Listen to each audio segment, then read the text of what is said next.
Hi everyone, Apollo PS2 back again after a long break. I've been traveling quite a bit and will continue to until the new year, but I've been itching to make this video for you all.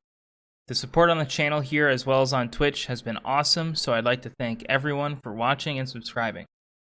If you've watched some of my other videos, you know that I like to answer some of Planetside 2's most often asked questions, and today is no exception. I'm going to be answering the age-old question of, how do I stop dying? This is quite an expansive topic, so I'll break it into 3 parts, starting with your surroundings and situation, understanding your threats and how to counter them, and understanding your engagements and general tips. No matter how good you are at first-person shooter games, there's always what I will call an adjustment period, where good and bad aim players alike get the ever-living shit kicked out of them when they pick up Planetside 2 for the first time. We'll get more into detail as to why that is, but it boils down to the game's scale and sandbox nature with zero matchmaking whatsoever. Ironically, these are the reasons that draw players to the game 9 years later in the first place. Go figure. What you get is a game that brings in hundreds of new players daily that sees them leave in droves, oftentimes over 90% of the time. I'm going to go over tips that I've learned over the years which have impacted my enjoyment playing the game the most. In no way is this video exhaustive on the subject. There's a lot to cover and a lot of detail left out for time's sake, so keep on learning. The first thing we need to tackle is Planetside 2's scale. In any sizable fight, the phrase information overload comes to mind. Some of these bases are small but will pack well over 100, 200, and even sometimes 300 soldiers. That's the beauty, but it's also the curse. You're going to need to identify that information, prioritize it based on a desired outcome, come up with a plan for how to deal with or exploit it, and then execute that plan. Notice where good aim helps you in this process?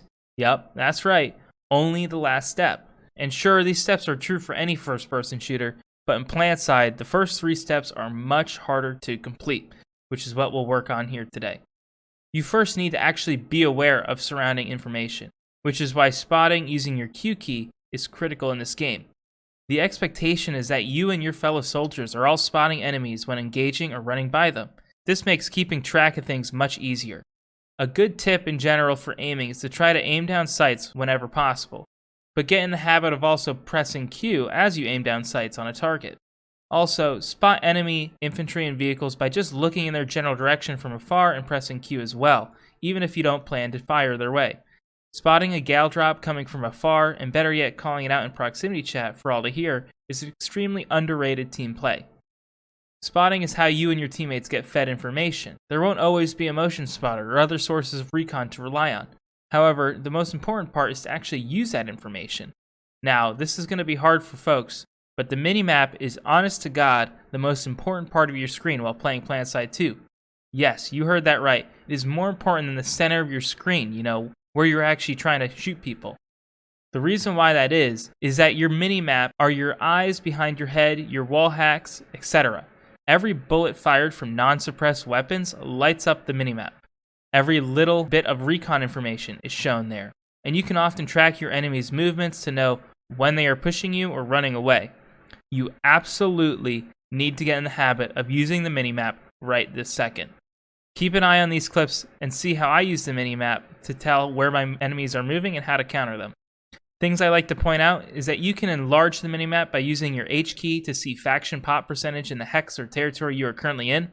This is really useful when starting a fight and waiting to see what enemies show up, or understanding how at risk your spawn options may become in the next minute or 2.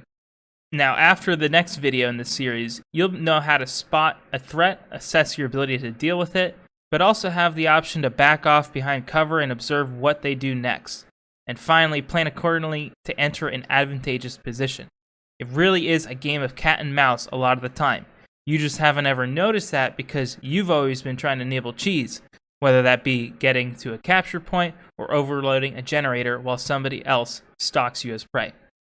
Spotting and reading the minimap early and often are the 2 big ones, and once you get that down, you'll be able to really benefit from actually learning Planetside 2's environments. What you need to focus on here actually isn't as much as it may seem at first. Sure, there are typically over 80 bases on each continent, but so many of them have very similar or copied buildings that you can easily learn. This can honestly be its own video, so I'll be brief in describing some of the most common buildings for firefights. First off, the Powerhouse Building is found at all biolabs and many other multiple point bases. It consists of 2 stairways, long/fat stairs and short/skinny stairs, depending on who you play with. The larger downstairs portion has doors 1, 2, 3, and 4, counted clockwise from long to short stairs. The downstairs area around long stairs is known as open lobby, while the portion near short stairs as closed lobby. The large upstairs room is dubs, which has left door X and right door Y, though most often people just say enemies are pushing, quote, from dubs. Door X and Y often have paths known as catwalk that extend to the iconic circular crescent or banana buildings, which are relatively self-explanatory. The area upstairs immediately past each staircase is known as hallway and is typically an important area to try and control for most objectives. Next, we have the L-shaped building, which is a common building that can have a capture point on either floor. Most folks don't use too much of the terminology for this building since it's so small, but like the letter L, it has a short and a long side, and dual staircases nearest each side are labeled long and short. The windows are labeled likewise. Most common callouts for this building are the balcony facing the outside of long, as well as cubbyhole, or cubby for short, which is the small area in between the stairs in the middle of long's first floor. Triple stack is for sure the building you will have the most fights in. It has a roof, a second floor, and a first floor, hence the name. It is almost completely mirrored except for a large balcony jutting off of it.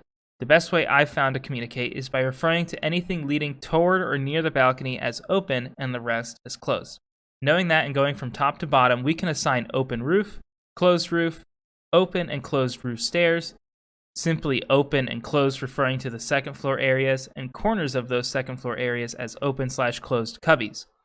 The stairs leading away from open are open stairs, and the first floor area leading off of them, open lobby. The same goes for the closed side. Now, I know that's a ton of information, but trust me, you'll want to know this since triple stack is a building where you can be attacked from tons of angles. But if you know how to effectively communicate with your teammates, you can easily defend it. Double stack is a much smaller building that consists of a lower cubby and a lower door, a staircase with a landing to the left as you go up, an upper lobby, and upper door. Pretty simple. The last building I'll go over isn't typically named, but I call it Zig-Zag. Like the triple stack, it's almost mirrored in a way with some variations across bases. There's an upper and lower lobby connected by one staircase. I tend to split it up into upper Zig-Zag for the top floor and lower Zig-Zag for the bottom one, and obviously just stairs for the center. I've yet to hear names for the doors, but there are 4 doors, 2 on each floor, 1 towards the stair, and 1 away. You can name the doors and windows accordingly if needed. Get in the habit of thinking of where you, allies, and enemies are entering buildings. Name it in your head, and also say it aloud when communicating with your squad. People catch on, and you will too. You'll notice quickly that your medic, all of a sudden, won't go down so easily since he is being fed good information on how to survive.